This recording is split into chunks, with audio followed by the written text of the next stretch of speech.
Hi all, welcome to Competitive Cracker. This is Alifin Abdul Salam, once again with English Literature and UGC Net.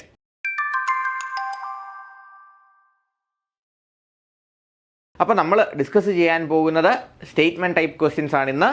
Statement type questions പറയുമ്പോൾ assertion reason ക്വസ്റ്റ്യൻസും statement type ക്വസ്റ്റ്യൻസും ആയിരിക്കും നമ്മൾ ഇന്ന് discuss ചെയ്യുന്നത്. എങ്ങനെയൊക്കെ നമുക്കതിനെ പെട്ടെന്ന് ആൻസർ ചെയ്യാൻ പറ്റും, കുറച്ചൊക്കെ നമുക്ക് എങ്ങനെ എളുപ്പത്തിൽ നമുക്ക് ആൻസേഴ്സിലേക്ക് എത്താൻ പറ്റും, എങ്ങനെ നമുക്ക് ഈ കൺഫ്യൂഷൻസിനെ സ്റ്റേറ്റ്മെൻറ്റ് ക്വസ്റ്റ്യൻസിൽ നിന്നും അസേർഷൻ ക്വസ്റ്റ്യൻസിൽ നിന്നും മാറ്റി കൊടുത്താന്നാണ് നമ്മളിന്ന് ഡിസ്കസ് ചെയ്യാൻ പോകുന്നത്. So let's not wait and let's get into the session.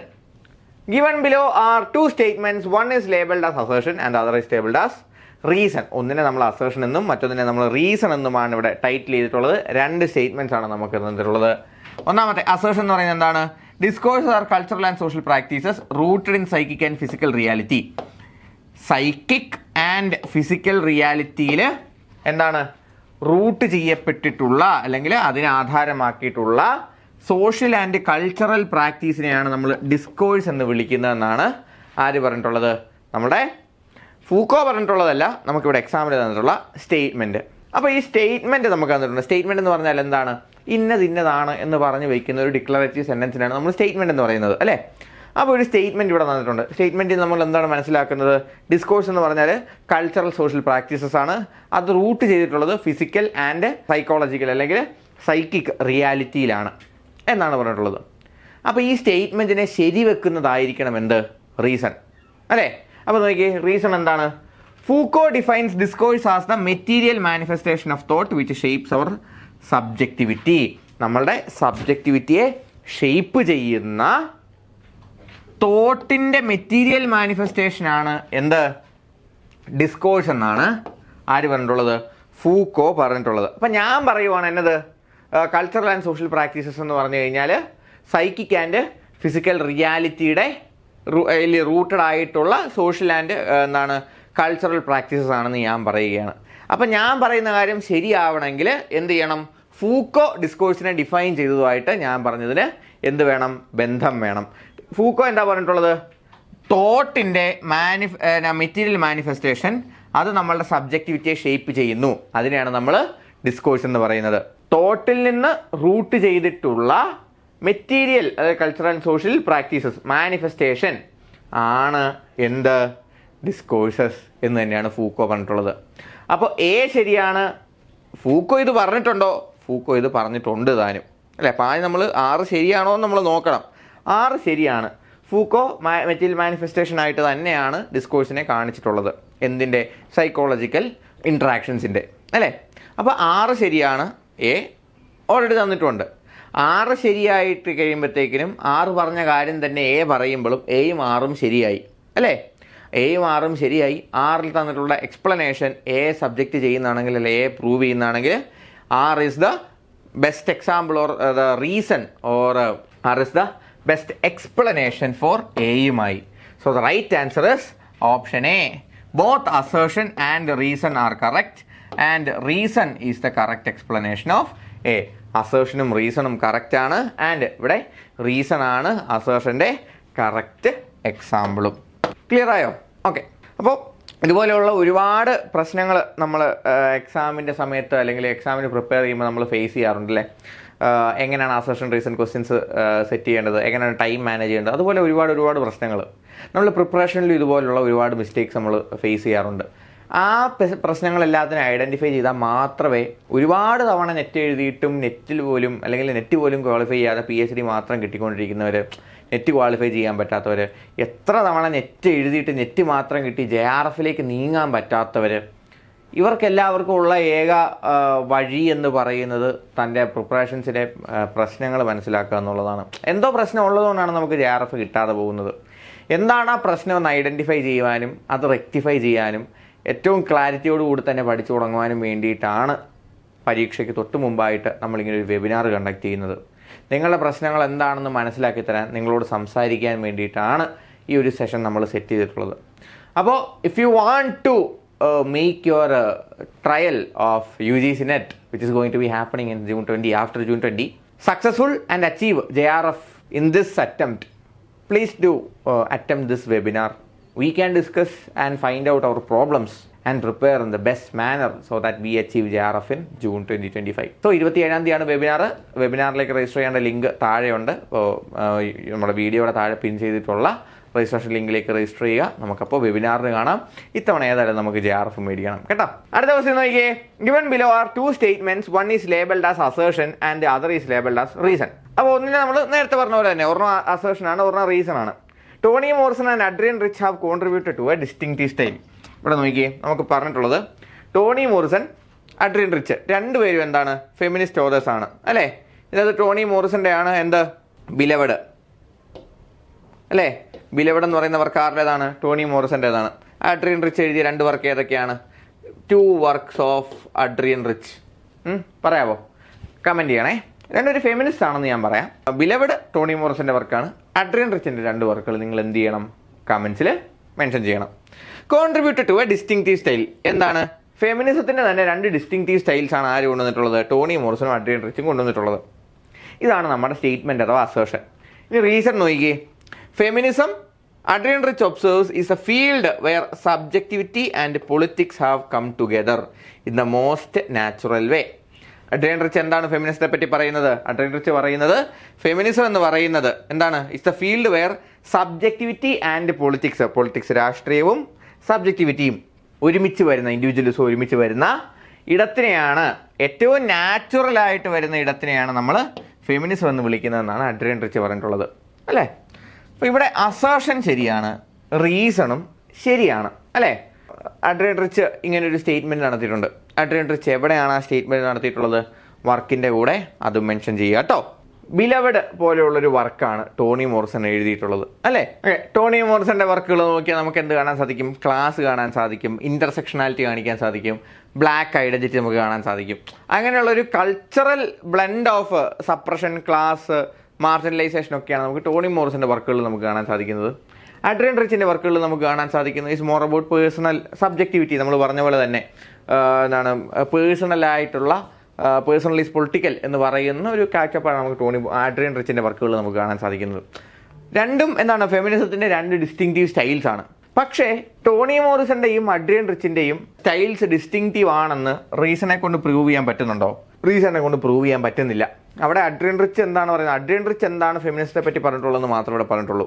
ഈ ഡിസ്റ്റിങ്ക്റ്റീവ് സ്റ്റൈലുകൾ ഏതാണ് എന്ന് പ്രൂവ് ചെയ്യാൻ പറ്റുന്നില്ല. ടോണി മോറിസൺ ചിലപ്പോൾ വേറൊരു ഡിസ്റ്റിങ്ക്റ്റീവ് സ്റ്റൈലായിരിക്കും എഴുതിയിട്ടുള്ളത്, അത് ഫെമിനിസ്റ്റ് ആവണം നിർബന്ധമില്ല. അങ്ങനെ ഒരു എന്താണ് എക്സ്പ്ലനേഷൻ നമുക്ക് എന്തിൽ നൽകുന്നില്ല, റീസണിൽ നൽകുന്നില്ല അല്ലേ. പക്ഷേ നമുക്കിത് 2 കാര്യം അറിയാം. അതുകൊണ്ട് തന്നെ നമുക്ക് എന്ത് എഴുതാൻ പറ്റും, both A and R R correct but R is not the correct explanation of A എന്ന് നമുക്ക് എഴുതാൻ പറ്റും. ഇതെല്ലാം പ്രീവിയസ് ഇയർ ക്വസ്റ്റ്യൻസ് ആണേ. അപ്പോൾ both A and R R correct but R is not the correct explanation of A. എയും ആറും കറക്റ്റാണ്, പക്ഷേ 6 എയുടെ കറക്റ്റ് എക്സ്പ്ലനേഷൻ അല്ല എന്നുള്ളതാണ് നമുക്ക് മനസ്സിലാക്കാൻ സാധിക്കുന്നത്. So right answer is option B. അവിടെ നമ്മൾ മനസ്സിലാക്കേണ്ട കാര്യം, റീസണിങ് എവിടെ ഉണ്ടായിരിക്കണം, 6ൽ പ്രസൻ്റ് ആയിരിക്കണം. നമുക്ക് തീർച്ചയായിട്ടും ഇത് ഇന്നതുകൊണ്ടാണ് ഇങ്ങനെ ആയത്, എ ശരിയാണ് എന്ന് നമുക്ക് വാദം ഉയർത്താൻ പറ്റുന്ന ഒന്നായിരിക്കണം റീസണിങ്. 2 സ്റ്റേറ്റ്മെൻറ്റ്സ് ആണ്. അതുപോലെ തന്നെ അസേർഷൻ റീസൺ ക്വസ്റ്റ്യൻസ് പോലെ തന്നെയാണ് 2 സ്റ്റേറ്റ്മെൻറ്റ് ക്വസ്റ്റ്യൻസ്. ഇത് ഇച്ചിരി കൂടെ എളുപ്പമുള്ള ക്വസ്റ്റ്യനാണ്. നമുക്ക് റീസണിങ്ങിനെ പറ്റി ഒന്നും ആലോചിക്കേണ്ട ആവശ്യമില്ല. 2 സ്റ്റേറ്റ്മെൻറ്റ്സ് ഉണ്ട്. ഇതിൽ ഏതൊക്കെയാണ് ശരി തെറ്റ് എന്നുള്ളത് മാത്രം അറിഞ്ഞാൽ മതി. അത് നമുക്ക് ബാക്ക്ഗ്രൗണ്ട് നോളജ് നമുക്ക് മനസ്സിലാക്കാനായിട്ട് സാധിക്കും. ഓക്കെ, അടുത്ത വർക്കാണ് non fictional narrative follow the rabbit proof fence by Doris Pilkington is based on the real life experiences of 3 Aboriginal girls who fled from the Moore River Native Settlement. Moore River Native Settlementൽ നിന്നും എന്താണ് flea ചെയ്തിട്ടുള്ള 3 aboriginal ഗേൾസിൻ്റെ എക്സ്പീരിയൻസിനെ പറ്റി എഴുതപ്പെട്ടിട്ടുള്ള, real life എക്സ്പീരിയൻസിനെ പറ്റി എഴുതപ്പെട്ടിട്ടുള്ള non fictional നറേറ്റീവാണ് follow the rabbit proof fence by Doris Pilkington എന്നുള്ളതാണ് statement 1. രണ്ടാമത്തെ സ്റ്റേറ്റ്മെൻറ്റ് എന്താണ്, the names of 3 girls are Molly, Daisy and Mary. 3 ഗേൾസിൻ്റെ, ഇവിടെ നമുക്ക് പറഞ്ഞിട്ടുള്ള 3 ഗേൾസിൻ്റെ പേര് എന്ന് പറയുന്നത് മോളി, ഡെയ്സി ആൻഡ് മേരി ആണ് എന്നാണ് ഇവിടെ പറഞ്ഞിട്ടുള്ളത്. ഇതിലേതൊക്കെയാണ് ശരി? Yes, the rabbit proof fence by Doris Pilkington എന്ന് പറയുന്ന വർക്ക് എന്താണ്, ഓട്ടോബയോഗ്രഫിക്കൽ നേച്ചറുള്ളൊരു വർക്കാണ്. കാരണം ഇതിൽ പറയപ്പെട്ടിട്ടുള്ള ആരാണ്, മോളി എന്ന് പറയുന്ന ക്യാരക്ടർ ഡോറിസ് പിൽക്കിംഗ്ടണിൻ്റെ അമ്മയാണ്. അപ്പോൾ 990 മൈലിനോടടുത്തുള്ളൊരു എസ്കേപ്പിൻ്റെ സ്റ്റോറിയാണ് ഇവിടെ പറയുന്നത്. ആൻഡ് 3 ഗേൾസ് അവരുടെ അബോറിജിനൽ സെറ്റിൽമെൻറ്റ്സ് അല്ലെങ്കിൽ എന്താണ് അബോറിജിനൽ ട്രാക്കേഴ്സിൻ്റെ പിടിയിൽ നിന്നും ക്യാപ്റ്റിവിറ്റിയിൽ നിന്നും രക്ഷപ്പെട്ട് സ്വന്തം ട്രൈബിലേക്ക് തിരിച്ചോടി രക്ഷപ്പെടുന്ന ഒരു കഥയാണ് ഇവിടെ പറഞ്ഞിട്ടുള്ളത്.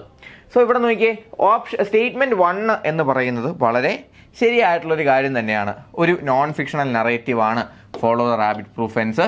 അത് എഴുതിയിട്ടുള്ളത് ഡോറിസ് പിൽക്കിങ്ടൺ ആണ്. അത് റിയൽ ലൈഫ് എക്സ്പീരിയൻസിനെ ബേസ് ചെയ്തിട്ടുള്ളതാണ്. 3 അബോറിജിനൽ ഗേൾസിനെ പറ്റിയാണ് അത് പറഞ്ഞിട്ടുള്ളത്.